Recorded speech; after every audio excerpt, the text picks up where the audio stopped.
Madam Speaker, let me begin by first extending congratulations to you for your elevation to the chair of the Speaker. I believe that given our past experience with you in this regard, that you will no doubt acquit yourself well, and we are mindful of your guidance to us as to the kind of order that you would expect in the House over which you will preside. So my congratulations to you. Allow me also to congratulate all those who were sworn in today, and especially those who are here for the first time, and to say to you that we not only congratulate you, but we welcome you to what is still a very important, perhaps one of the most important gatherings and institutions in the country, with its own traditions, its own way of operating, and certainly one which at its best is rooted in respect for each other. At this point, I would also like to congratulate the government, which has emerged from a hard-fought election, and to also express a special word of congratulations to all the women on both sides who have been elected. We trust that their greater level of sobriety will help restrain the excesses of some members who have been present with us for some time. I won't call any particular names. I won't mention St. Catherine or any other parish, but just to say that we welcome the women in our midst. I'd like also, Madam Speaker, since he's here, to say a special word of farewell once again to the former Speaker of the House, the Honorable Bernard Charles. The only problem I have is that in his departure, he has left a lot of other Charles.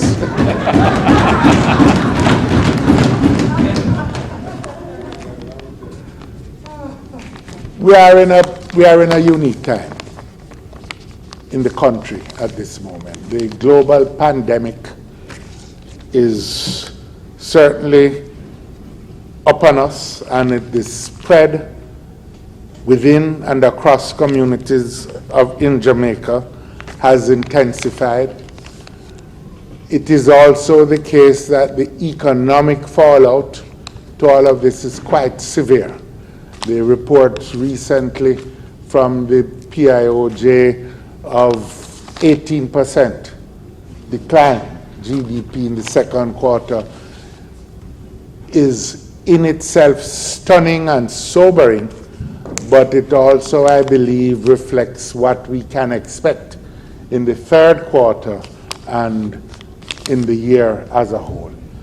This situation is a challenge not just for the government, it's a challenge for the entire country.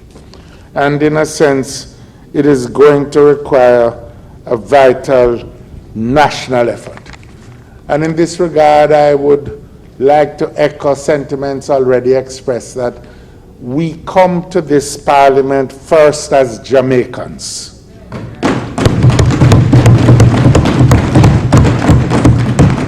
Seeking to build a nation that not only offers the chance of meaningful livelihood to the citizens of the country, but a country and a nation which also reflects the best attributes of humanity: respect for the human being, concern for those who need to be lifted up, a willingness to protect rather than wound our fellow human beings, and our responsibility at the pinnacle of our authority and power in this country is to reflect these attributes among ourselves and to be able to advance the cause of Jamaica as a whole, as distinct from the cause of each of our political supporters.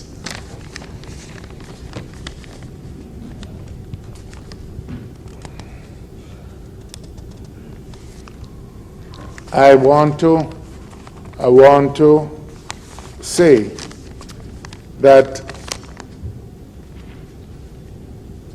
we are all convinced, I believe, on both sides, that the democratic traditions that we have established provide us with the best means of advancing our purposes of uplifting the country and developing our citizens and their capacities. And one lesson that we have learned, and we should have learned, is that we need to cooperate with each other in order to achieve this. But it is also the case that I think the experience of the recent elections, while having a lot to applaud, for example, the fact that we have once again as a country been able to contest elections without violence and to establish a government that is viewed as legitimate by all the people. That is a good thing. But the elections recently contested also revealed some area of concerns. For example, the fact that more than 60% of the persons on the electoral rolls did not participate in the electoral process. These rights and the power to elect a government is something that wasn't conferred on us by anyone, but won by previous generations by dint of sacrifice of life, blood, sweat, and tears. And it is of concern that so many of our citizens now consider that these rights are of no value to them.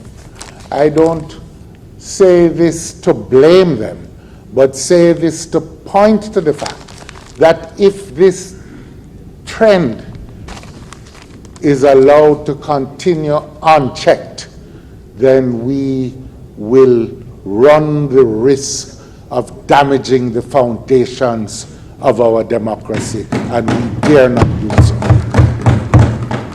And there are some reports in the media that suggest that some of those who participated consider that, in fact, the vote is something that they should give to the highest bidder, and that it is something to be used for pecuniary or monetary benefit. That also is a danger, because left unchecked, it means that our democracy will be available to who has the most money. And that can never have been the purpose of Norman Manley, Alexander Bustamante.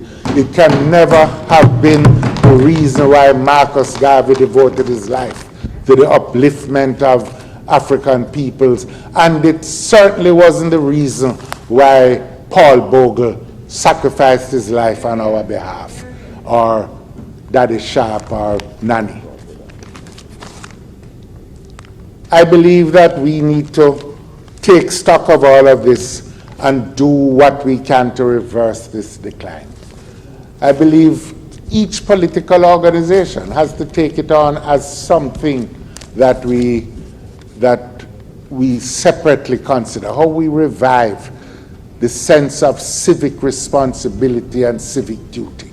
Some of this belongs, Prime Minister, with government and education and the Ministry of Education, but some of it also will rest on what we do in our communities separately, and how we induce a respect and regard for the sacrifices of those before, and a recognition that collective action of a united people, united nation, is the ultimate project that the entire country should embrace.